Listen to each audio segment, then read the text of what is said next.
Sama. Amin. Amin. Shalom. Shalom. Selamat pagi Bapak dan Ibu-ibu. Saya 2 minggu tidak menyampaikan firman. Kayaknya sudah 7 bulan saudara ya.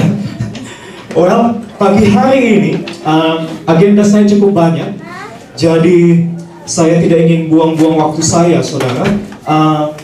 Yang pasti saya mau sampaikan firman Tuhan dulu. Setelah itu kita akan masuk dalam perjamuan Tuhan. Kita akan akhiri dengan kita doa buat Pak Yusuf yang berulang tahun hari Selasa kemarin. Selasa atau Senin? Senin I think.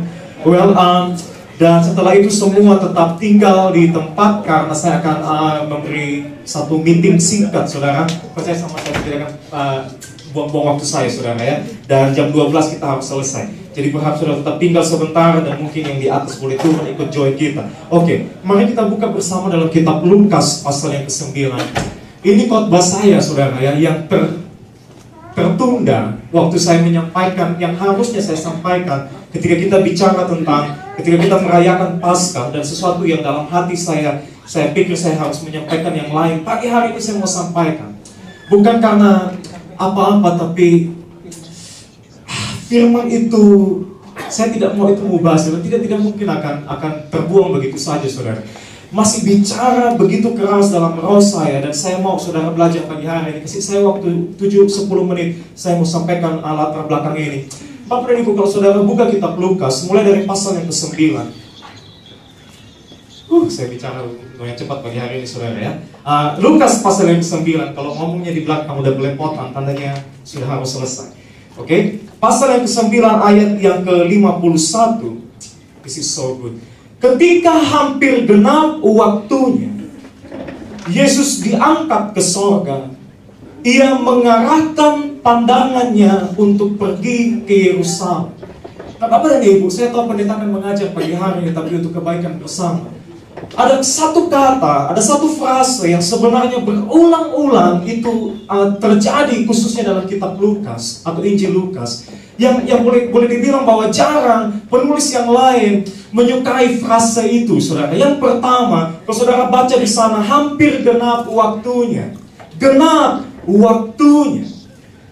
Kalau saudara baca kitab Lukas di awal-awal, saudara, Injil Lukas di awal-awal, saudara akan ketemu seorang pasangan tua yang namanya Elizabeth dan Zakaria. Dan lagi-lagi mau bilang, Lukas mau sampaikan bahwa ada waktu yang genap atas dua orang tua ini.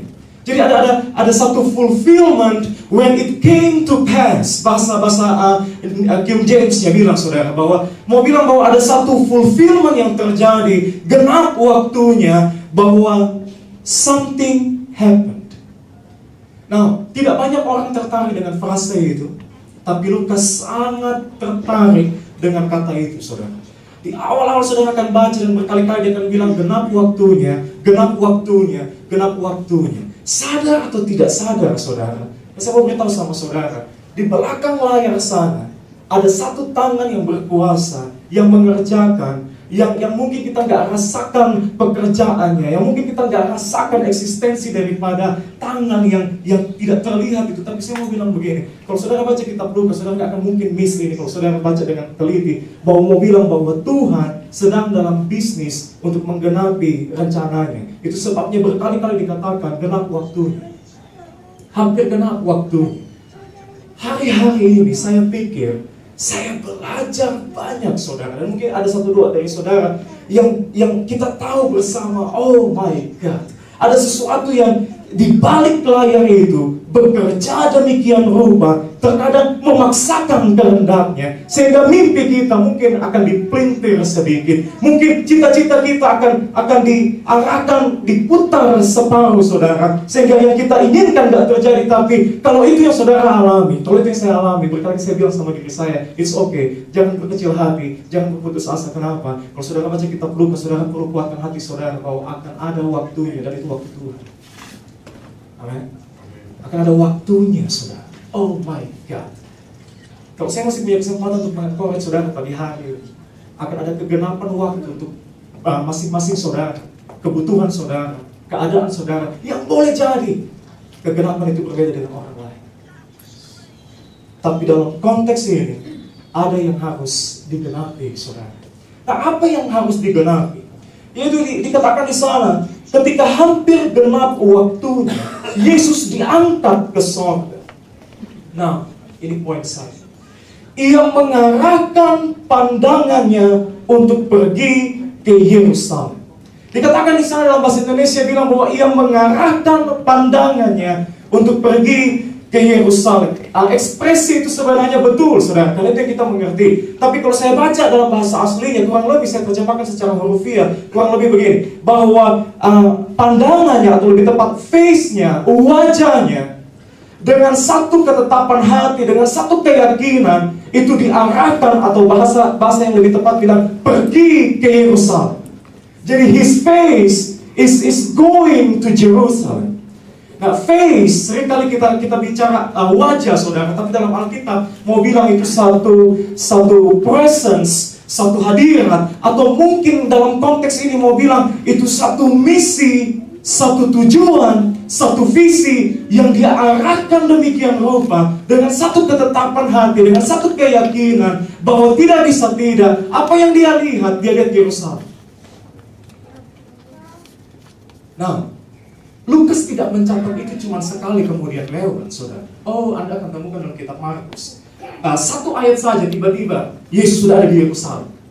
Tapi ketika Lukas bilang bahwa Yesus mengarahkan pandangannya ke Yerusalem, Anda tahu berapa pasal yang dibutuhkan untuk sampai ke Yerusalem? Dikatakan di sana, di pasal yang ke-9 ayat ke-51, saudara harus bersabar sampai di pasal yang ke-19. Mungkin ayat yang ke-24 baru saudara temukan, oh my God, 10 pasal lebih bahwa Yesus tiba di Yerusalem. Panjang bukan? Dan mau bilang bahwa ada yang namanya satu journey, dari ketika dia bicara isi hatinya, dia sampaikan misinya, ternyata dibutuhkan begitu banyak pasal sampai baru kemudian dia betul-betul masuk di kota kudus itu, namanya Yerusalem. Itu sebabnya kalau saudara baca dari pasal yang ke-9, saudara, sampai pasal yang ke-10, sering orang menyebutkan itu sebagai satu cerita perjalanan. Travel narrative, cerita perjalanan. Oh, saudara, ada begitu banyak cerita yang meninggalkan pesan, kesan yang mungkin begitu mendalam dalam diri kita. Ketika kita dengar, kita baca tentang apa yang Yesus ajarkan sepanjang jalan menuju Yerusalem. Cerita apa itu? Saya catat di sini, saudara. Cerita tentang ketika dia bicara mengenai biar orang mati kubur orang mati. Ya, ternyata itu disampaikan di mana? Dalam perjalanannya ke Yerusalem. Apalagi orang Samaria yang murah hati. Perumpamaan ini disampaikan. Ya seringkali orang ingat betul apa yang dari kitab Lukas. Dan tahukah saudara bahwa cerita yang terkenal itu disampaikan dalam perjalanan menuju mana? Yerusalem. Apalagi saudara, Maria dan Marta. Oh Maria, dibilang kepada Marta bahwa kamu menyusahkan hati, kamu khawatir. Maria telah memilih bagian yang tidak akan pernah diambil daripadanya. Dan lagi-lagi cerita yang terkenal itu disampaikan dalam perjalanan menuju Yerusalem. Ada lagi saudara, orang kaya yang bodoh. Orang kaya yang bilang pada dirinya, oh kamu punya semuanya, tenang saja malam ini, it's okay, tidur dengan nyenyak. Sebab besok pagi kamu akan tetap lihat keadaanmu tidak berubah, kamu kaya. Dan saya tahu saya bicara melebih-lebihkan saudara ya. Tapi cerita itu lagi yang terkenal itu disampaikan di mana? Dalam perjalanan menuju Yerusalem. Orang kaya yang bodoh, tapi juga ada orang kaya dan Lazarus. Dua-duanya mati. Dua-duanya punya ending yang berbeda. Cerita itu terkenal lagi-lagi dalam perjalanan menuju Yerusalem. Tapi ada yang paling terkenal saya pikir, yaitu apa? Anak yang hilang. Cerita tentang anak yang hilang pasal 15. Sebelumnya ada yang hilang, saudara ya. Ada dirham yang hilang, ada domba yang hilang. Tapi anak yang hilang itu cerita akan tetap dikenang sepanjang masa dan disampaikan dalam perjalanan menuju Yerusalem. Mau bilang begini, dalam 10 pasal itu kurang lebih ada begitu banyak memorable stories, happenings yang tidak mungkin orang akan lewatkan begitu saja. Dan itu begitu terjadi, orang ingat hampir selamanya, saudara. Tapi saya mau tunjukkan kepada saudara pagi hari ini poin saya di sini. Ketika dia bicara tentang Yesus yang mengarahkan pandangannya ke Yerusalem, Anda akan lihat skill, keahlian daripada Lukas untuk menyusun cerita ini sedemikian rupa. Sekalipun Yesus itu bergerak menuju Yerusalem, Tapi orang tidak akan mungkin lupa dia sedang dalam perjalanan menuju ke kota kudus itu. Orang tidak akan mungkin lupa atau mungkin tersesat begitu karena ada banyak kejadian dalam perjalanan di Yerusalem. Orang tidak akan mungkin lupa itu. Kenapa? Karena berkali-kali, hampir setiap kali Lukas harus tulis satu momen statement ini. Dia bilang bahwa dia sedang menuju Yerusalem. Dia sedang menuju Yerusalem. Dia sedang menuju Yerusalem. Singkat saja, saya perlu tunjukkan itu buat saudara pagi hari ini, oke? Supaya siapa tahu saudara juga ingat untuk selama. Di pasal yang ke-10, kalau saudara punya, pasal yang ke-13, cepat-cepat saja saudara ya. Saudara mungkin, kalau mau catat saudara catat, tapi saya akan bacakan dengan singkat saja. Pasal yang ke-13, ayat yang ke-22, Lukas bilang, kemudian Yesus berjalan keliling dari kota ke kota dan dari desa ke desa sambil mengajar dan meneruskan perjalanannya ke Yerusalem. Pasal yang ke-17, saudara. Di ayatnya yang ke-11 dikatakan di sana bahwa dalam perjalanannya ke Yerusalem, Yesus menyusur perbatasan Samaria dan Galilea.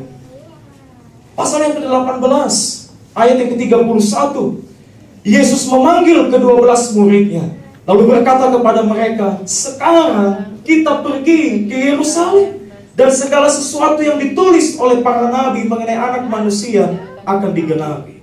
Pasal 19, beberapa kali, karena ini menjelang akhir daripada perjalanan menuju Yerusalem itu, dimulai dengan ayat ke-11. Untuk mereka yang mendengarkan dia di situ, Yesus melanjutkan perkataannya dengan suatu perumpamaan, sebab ia sudah dekat Yerusalem, dan mereka menyangka bahwa kerajaan Allah akan segera kelihatan.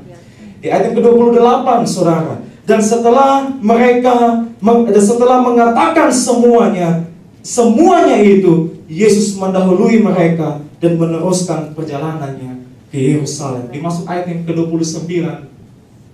Tidak lama setelah itu, di ayat yang ke-45, that figure, lakon itu sudah sampai di mana? Yerusalem. Bapak dan Ibu, orang baca karya tulis daripada Lukas, orang tidak akan mungkin miss. Kenapa berkali-kali dia harus ingatkan pendengaran? Ya, pada waktu itu lebih banyak yang mendengarkan, saudara, tidak banyak yang bisa baca, jadi mereka mendengarkan.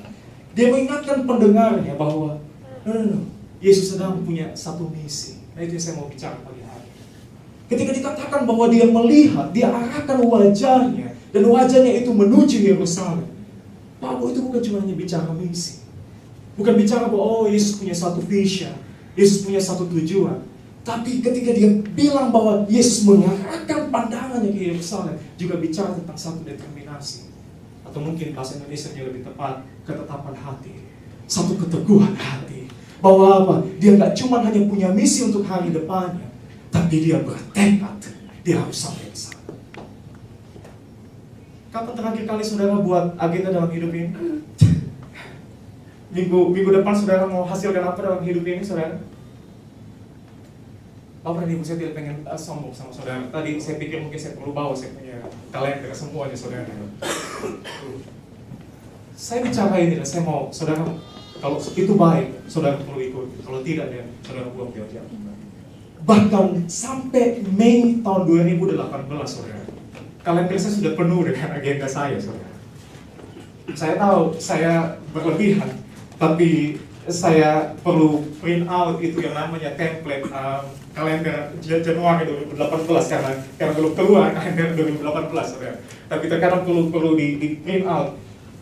Yes, saya punya satu misi ke depan. Yes, saya punya cita-cita, saya punya mimpi, saya punya yang namanya vision ke depan, saudara. Bahkan untuk 1 minggu saja ke depan, saya sudah punya yang namanya apa saja yang harus saya baca, apa saja yang harus saya buat, supaya ketika minggu itu berakhir, saya lihat agenda saya dan saya bilang, oke, yang ini selesai saya kerjakan. Dan ada rasa bangga begitu. Tapi mungkin saya akan ukur lagi dan saya bilang, terlalu malas minggu ini. Terlalu mungkin lazy dan lousy, saudara ya. Asal-asalan menghidupi melewati minggu ini. Tapi saya mau bilang begini. Orang pintar akan beritahu sama saudara bahwa paling tidak 23% lebih saudara bisa sampai pada atau menghasilkan target yang saudara ingin raih, kalau target itu saudara tulis dan saudara catat. Bisa menangkap saya? Ketimbang saudara cuma hanya bilang sama diri saya, oh minggu depan saya mesti buat begini, oh 2 bulan lagi saya mesti buat begini. Kalau saudara bertekad untuk kurus tahun depan, itu perlu dicatat saudara. Ya, terkadang itu perlu dicatat, write it down. Nggak bisa cuma sekedar punya satu, kalau kita bilang bahwa ketetapan hati, resolution saudara, tapi begitu minggu lewat saudara sudah lupa. Tapi kalau saudara mau mengukur kualitas hidup saudara, saudara ukur dari mana? Dari catatan saudara. Seberapa besar dan seberapa banyak yang saudara catat dan saudara lakukan sudah. Saudara penuhi sudah. Pak, saya bilang begini, Yesus mengajarkan satu hal yang saya pikir saya perlu ikuti di hari-hari ini. Bukan cuma sekedar punya misi, tapi bertekad harus sampai ke sana. Itu sebab saya mau bilang begini.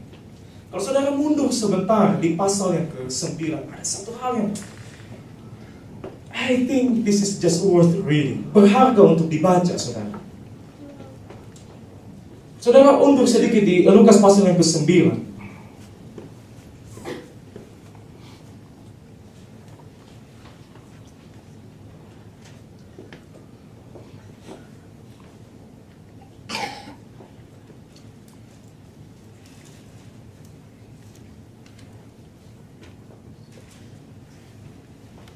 Let me see. I lost my notes. Mungkin pasal ke-13.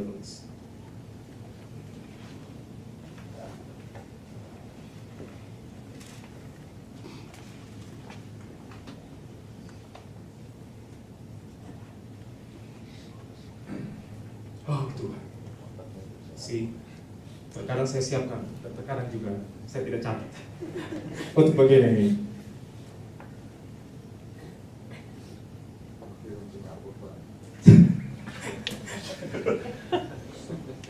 Forget about it, oke? Waktu sudah hampir habis. Saya beritahu apa yang saya mau sampaikan, saudara ya. Saya lupa ada di mana. Intinya adalah begini. Ketika dia bicara tentang apa yang dia mau, apa yang dia inginkan, apa yang dia ingin raih di Yerusalem, ada satu tantangan, yaitu apa? Bujukan orang untuk dia tidak ke sana. Atau semacam mau bilang bahwa ada satu gangguan yang berusaha untuk menahan dia, untuk dia berbalik daripada agendanya, misinya, supaya dia tidak menuju ke Yerusalem. Minggu depan saya tunjukkan ayatnya, saudara ya. saya teringat akan Rasul Paulus di kitab Kisah Rasul, tapi well anyway, another story, another similar story. Poin saya begini, ketika saudara mulai tahu apa yang saudara raih di hari esok, dan saudara catat itu, saudara berketetapan hati untuk meraihnya. Bapak dan Ibu, I'm so sorry to say this, akan menyinggung sebagian orang. Semoga tidak. Saudara tidak akan terlalu peduli dengan apa kata orang. Serius. Kalau saudara tahu ada begitu banyak list yang harus engkau raih dalam hidup ini, orang mau ngomong apa buat saudara? Mau bikin apa juga buat saudara? Saudara kembali ke list saudara, men, masih terlalu banyak yang gue perlu perhatikan, bukan yang itu. Bisa menangkap saya? Saya bicara sama 1-2 orang di tempat ini, saudara. Saya bilang, seringkali kenapa kita terlalu mudah untuk dibelokkan dari tujuan kita? Karena kita lupa bahwasanya kita punya tujuan. Kenapa kita lupa kita punya tujuan? Karena boleh jadi kita nggak pernah catat. Saudara tahu nggak ketika Tuhan bilang kepada Habakuk, no, this vision, this particular visi yang ini, write it down, catat itu. Catat itu. Dan makanya saya bilang begini, I'm so sorry Bapak dan Ibu. Seringkali saya harus bilang sama diri saya, no. Ada terlalu banyak yang kamu perlu selesaikan dan kamu perlu tik untuk sebagai tanda bahwa kamu accomplish, ketimbang kamu terlena dan terbuai dibawa dengan apa yang orang lain buat dan orang lain katakan. Hari-hari saya bilang sama diri saya, hari ini masih peduli kata orang. Kembali lagi kepada catatan, masih terlalu banyak yang perlu diselesaikan, masih terlalu banyak yang perlu dikejar, dan boleh jadi itu jauh lebih penting dari segala saudara berakhir terbuai dengan karena apa yang orang buat dan orang katakan untuk saudara. Apa yang sudah dapatkan dari mereka? hampir tidak ada.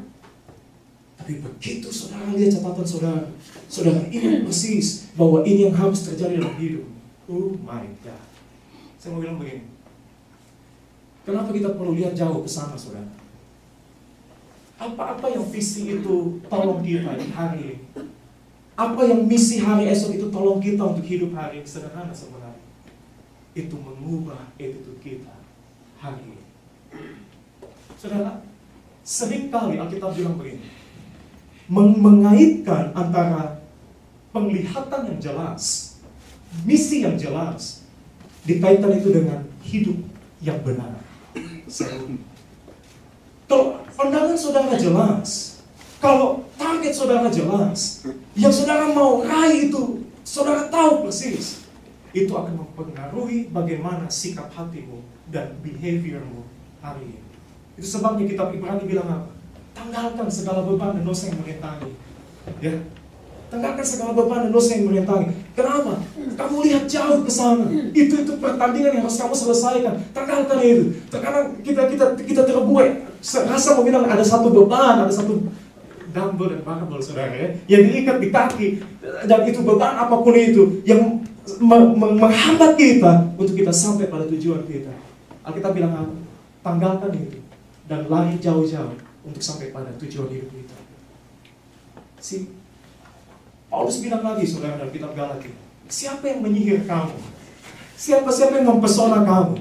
Siapa yang menarik perhatian kamu? Kamu mulai hidupmu dengan Yesus, lebih tepatnya dalam roh. Masa kamu mengakhiri dengan daging? Siapa yang menyihir mata kamu? Kembali lagi, arahkan lagi. Dan ada perhatikan bahwa ketika pandangan itu benar, sikap hidup juga apa? Berubah. Bapak dan Ibu, ketika saya sampai saya tahu saya banyak bercerita tentang sekolah saya, saudara, tapi saya mesti dengan ini. Ketika saya sampai di Jersey, semua saya suka. Cuma hanya ada satu saya tidak suka. Saya bangun pagi-pagi, cerah seperti ini. Saya keluar dari kelas jam 12 siang. Oh my God. Dan I just hate yang namanya gloomy, mendung, saudara ya, berkabut, hujan gak hujan, dingin, begitu dingin. Saya cuma dalam diri saya, bisa nggak ya saya menghidupi hari-hari saya dengan keadaan di mana hampir setiap, pada saya tahu saya kelebihan, tapi hampir setiap hari saya pikir mendung, kelabu, dingin. Belum lagi kalau nanti salju turun. Terkadang ada pikiran yang mau bilang bahwa, aduh bakal hidup susah nih, aduh bakal tidak menyenangkan nih, aduh bakal nanti repot nih. Tapi coba kalau saudara lihat lagi, arahkan pandangan saudara pada tujuan. Saudara, saya kesana bukan untuk bermain, bukan. Saya bilang sama diri saya, kamu kesana bukan untuk cuma hanya sekedar menghabiskan waktu. Kamu kejar satu target dalam hidup. Kamu mau taklukkan Amerika. Tapi saya bilang begini, kalau kamu ingat baik-baik bahwa kamu ada di kota ini untuk satu tujuan yang jauh lebih mulia dari sekedar nanti nggak nyaman, nanti repot, nanti susah. Tapi coba arahkan dan bilang bahwa target kamu untuk jadi kemudian berhasil. Target kamu jadi kemudian orang yang memberkati banyak orang. Begitu saya ingat itu, saudara, dan itu memunculkan satu semangat. Saya bilang sama diri saya, oke, terkadang saya perlu bilang sama diri saya, that's fine, gue mau jadi profesor. Jadi kalaupun dingin di Jersey, anggap saja sedang cerah seperti di Atlanta. Ya, saya nggak tahu nanti saya akan serta kalau tidak di bulan Desember, saudara ya. Tapi saya mau bilang bahwa mungkin ketika Desember datang, anggap saja sedang summer di Atlanta. Belum lagi kalau saya keluar dan nyetir, saudara ya. Jalan sudah kecil-kecil, mobil juga nyetirnya. Saudara, saya perlu bersyukur sama orang Atlanta. Sungguh, itu statement saya. Saya tahu itu subjektif, tapi saya pikir ada benarnya. Sudah nyetirnya lumayan, tapi terkadang perlu ingatkan diri lagi bahwa that's fine. Anggap saja sedang menyetir di Atlanta, di I-85. Jalan begitu lebar, jalan begitu luas, semuanya nyetir sopan dan santun. Tapi begitu sesaat mau masuk New York, oh my God, itu malaikat guardian angel yang menjaga saya nggak tahu di lokal banyak, saudara ya, supaya aman sampai tujuan. Tapi saya mau bilang begini, terkadang kita perlu ingatkan diri kita, untuk apa kita ada di sini? Karena kita perlu tolong diri kita, ubah attitude itu, sesederhana berpikir, lu ada di sini ngapain sih? Apa yang mau gua raih? Apa yang ingin aku capai setelah hari ini nanti? Saya beritahu sama saudara, saya harus duduk di sini. Lukas menutup cerita tentang Yesus di atas kayu salib. Cukup berbeda dengan Matius dan Markus.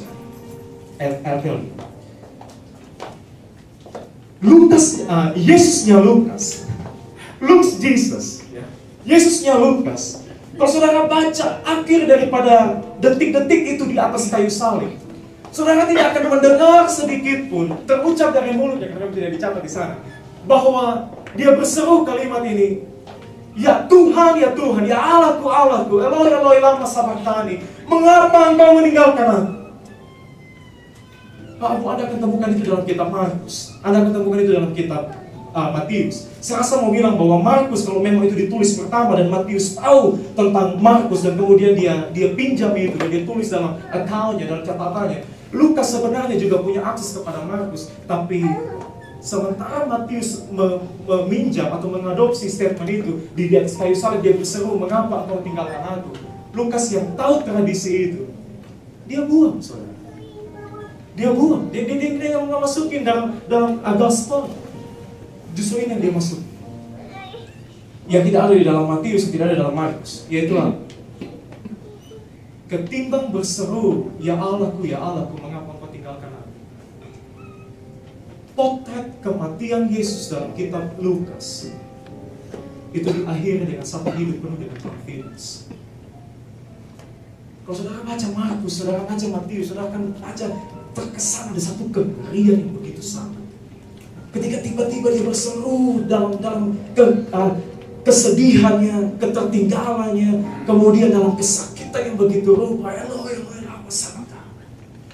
Dan kemudian dicatat orang-orang yang melewat di sini berkata, oh my God, kita lihat apakah akan ada yang tolong dia, apakah Eli itu akan datang untuk menolong dia. Saya mau bilang bahwa ada momen ketika dia mengutip kitab Amsal, ada satu kesendirian yang begitu sangat yang dialami di atas sana. Serasa ditinggalkan.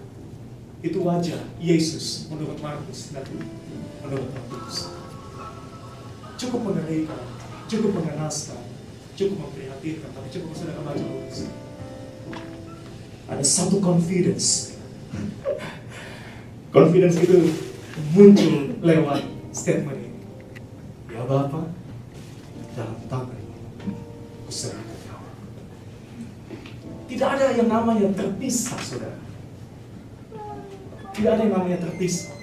Tidak ada hubungan yang terpisah. Tapi yang ada apa? Satu keberhasilan, accomplishment, achievement. Yaitu apa? I end my task. I accomplish my task. Oh, aku selesai, aku berhasil, aku menyelesaikannya, dan this time dalam tangan aku serahkan nyawa. Itu Yesusnya Lukas, saudara. Itu Yesusnya Lukas. Saya terkadang pikir begini, saya mau akhir hidup saya seperti itu, yaitu berakhir dengan satu confidence. Setelah semua yang sudah dia berikan, setelah semua kesempatan dan waktu yang sudah dia kasih, di hari itu nanti atau kapan itu, di detik itu nanti, di waktu itu nanti, kita bisa lihat dan kita bisa tatap Bapa kita di sorga dan bilang, semuanya aku selesaikan sudah. Now I'm ready to go. Ke dalam tangan aku serahkan nyawa. Satu ending yang penuh dengan kepuasan, saudara. Anda mau mengakhiri hidup dengan begitu puas? Mungkin bukan hidup, saudara. Terlalu panjang, jangan pikir mati dulu. Masih banyak utang yang belum saudara bayar. Okay? Pikir dulu tentang mungkin hari ini atau mungkin minggu depan. Saudara mau tutup itu dengan satu kepuasan, bukan? Dan saudara harus punya tekad untuk mencapai apa yang Tuhan tahu dalam hidup. Dan terkadang ketika pikiran ini sudah mulai bawa saudara nyasar, mengeluh, protes, komplain, saudara perlu ingat, kenapa kita ada di sini? Apa yang buat kita tetap kuat yang kita buat, saudara? Saudara perlu tahu tujuan hidup saudara. Saya pikir lagu ini tepat, lagu ini brilian, bahwa sampai kapan satu keteguhan hati, Tuhan, kita tahu Dia Tuhan kita. Ada tangan di belakang layar yang memastikan waktunya pasti digenapi, momennya harus terjadi. Bertahan di sana, kuatkan hati di sana, sambil tatap Yerusalem, oke? Sampai saudara sampai di sana. Yuk mari bangkit berdiri, kita masuk dalam perjamuan Tuhan. Haleluya. Bapa, dalam nama Yesus, pagi hari ini kami mau masuk lagi dalam perjamuan. Kami mau lihat Yesus yang berhasil itu, Yesus yang berhasil itu. Oh, tapi kami juga mau lihat itu terjadi dalam hidup kami. Ketika kami menghidupi hari kami, minggu kami, bulan kami, tahun-tahun kami, dan kami akhiri itu dalam satu kepuasan. Satu kepuasan.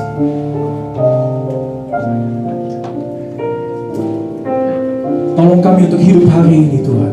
Tolong kami untuk hidup hari ini dengan satu hal sederhana, yaitu kami perlu ingat untuk apa kami hidup, untuk apa kami buat yang kami buat, apa yang harus kami raih. Bukan apa kata orang tentang kami, bukan apa yang orang buat mengenai kami, tapi apa yang bisa kami buat untuk tolong hidup kami, dan apa yang Tuhan punya bagi masa depan kami. Itu yang kami mau kejar, Tuhan. Itu yang kami mau kejar. Dan pagi hari ini mari, biar kekuatan ilahi itu menolong kami lagi. Saat kami masuk perjamuan-Mu, dalam nama Yesus kami berdoa. Amin. Haleluya. Sudah dilayani, kita datang sama-sama, kita nyanyikan pujiannya.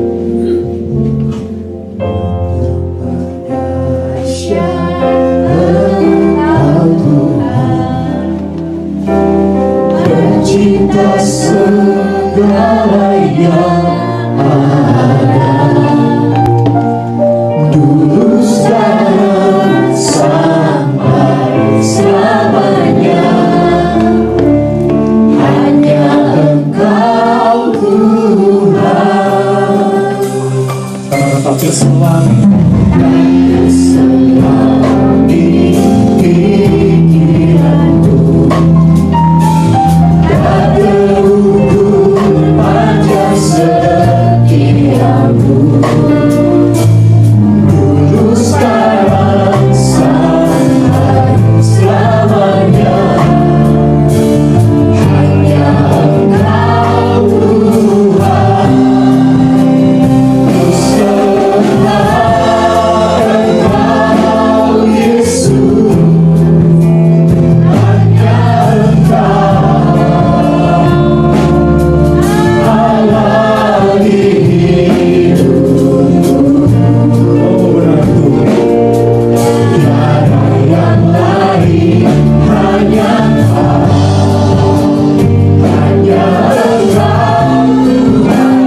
Biar semua itu jadi sesuai dengan kehendak. Gereja Tuhan, kita akan masuk dalam perjamuan Tuhan pagi hari ini. Kita angkat roti ini. Biar dalam momen ini sejenak pandangan kita arahkan pada Yesus. Nah, bukan pada masalah atau bukan pada apa yang orang buat atau apa yang orang katakan. Nah, pagi hari ini mari arahkan pandangan pada Yesus. Mazmur katakan, kami arahkan pandangan kami ke gunung-gunung. Kami katakan kepada diri kami, dari mana datang pertolongan kami.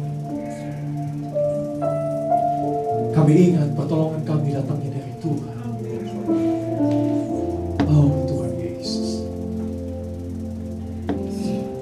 Mazmur berkata bahwa ketika Engkau memberikan makanan kepada anak-anakmu, maka mereka kenyang, Tuhan.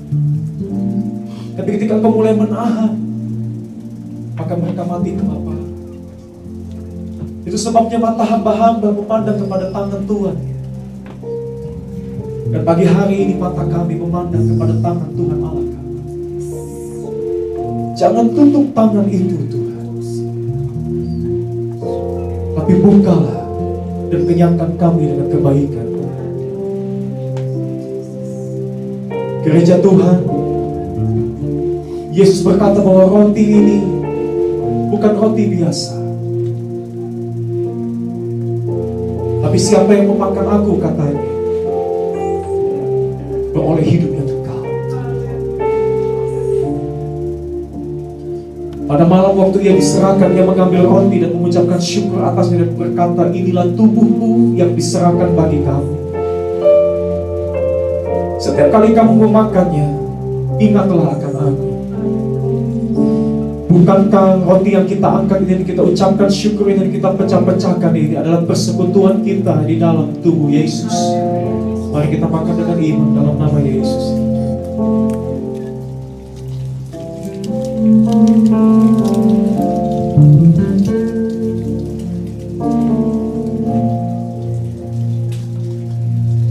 Demikian juga yang mengambil cawan sesudah makan dan berkata, inilah darahku yang meteraikan buat kamu.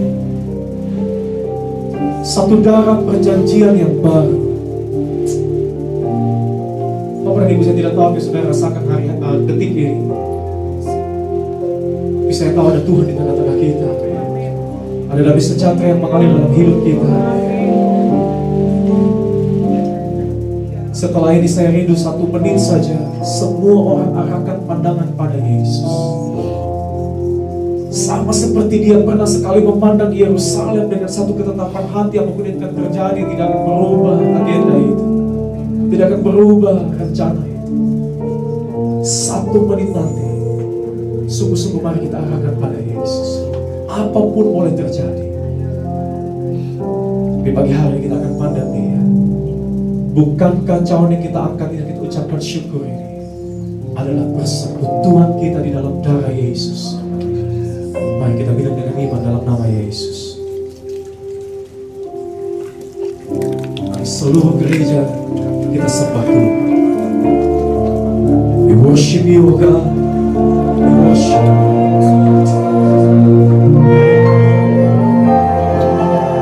Worship you.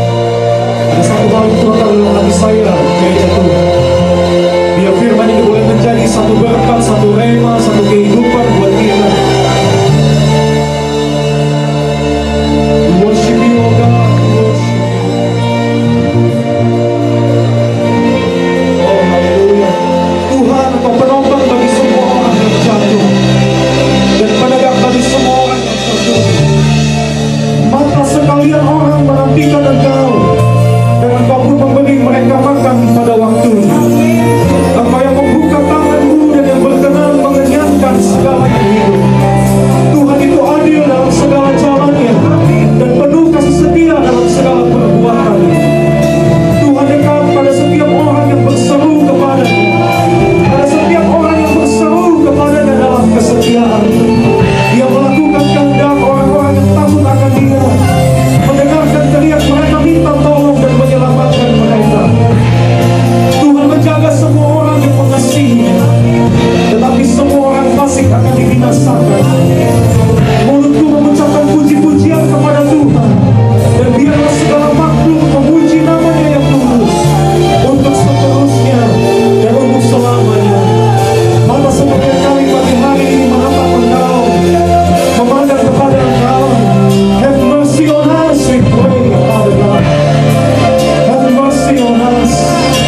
kasih setiamu dalam hidup ini. Oh, kami terima Tuhan, kami terima.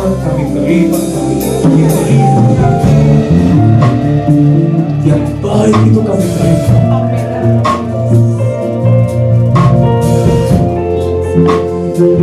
Tiba saatnya kami akan memberikan persembahan kami.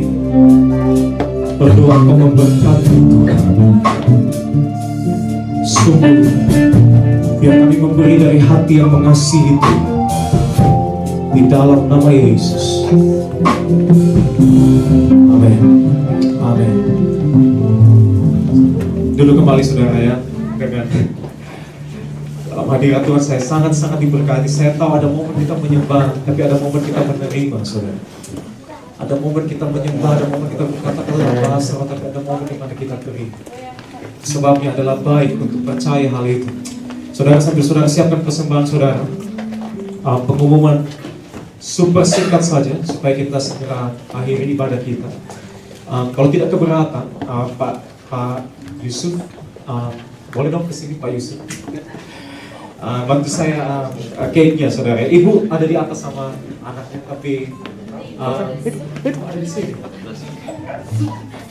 Coba ada bunyi-bunyi gak kayak di gue yang lalu kan? Oke, ibunya ada di sini. Very good. Sebenarnya kita merayakan juga ulang tahun dari Pak Jeremy, saudara ya, di hari Kamis. Tapi karena berhubung suami yang baik, jadi menjemput istri di airport.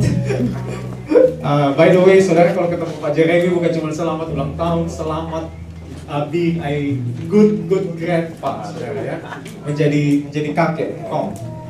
Begitu juga dengan Ibu Brenda, ya.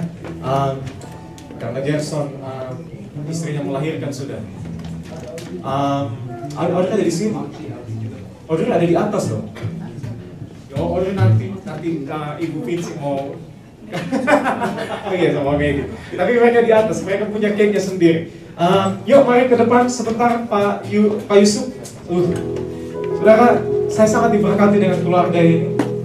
Ibu Moni juga kita berikan mereka waktu sebentar. Happy birthday. Mari panggil beri sebentar ya.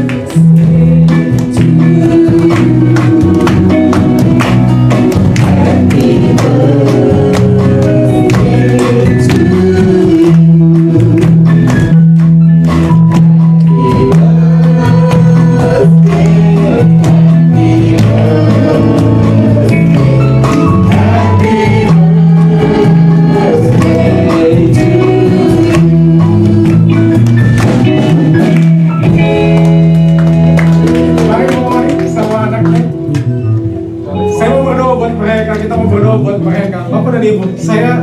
Saya berharap saudara ya, tradisi cake kita akan terus berlanjut ya.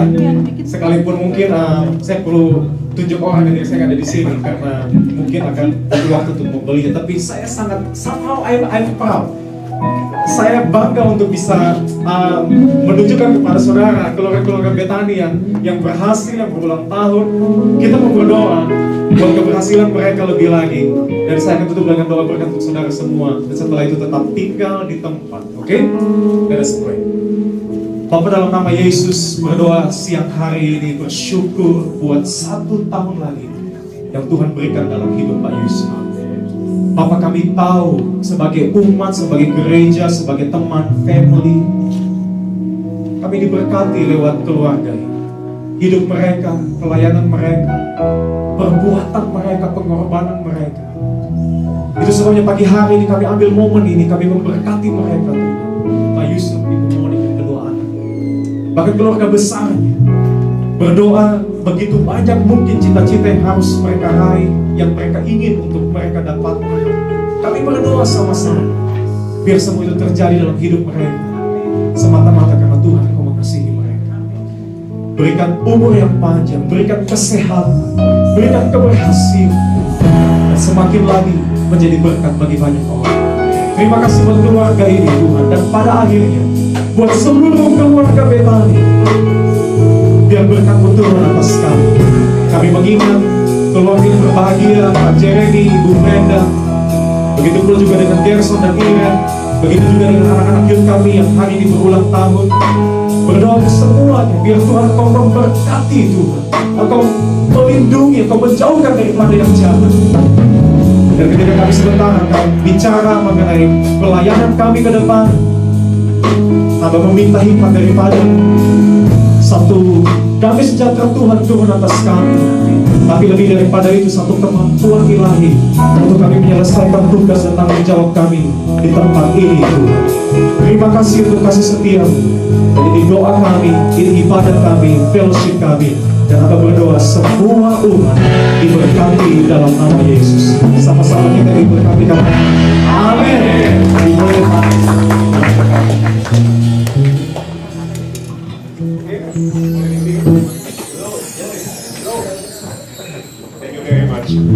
Oke, semuanya, saya janji 10 menit, ya tidak lebih.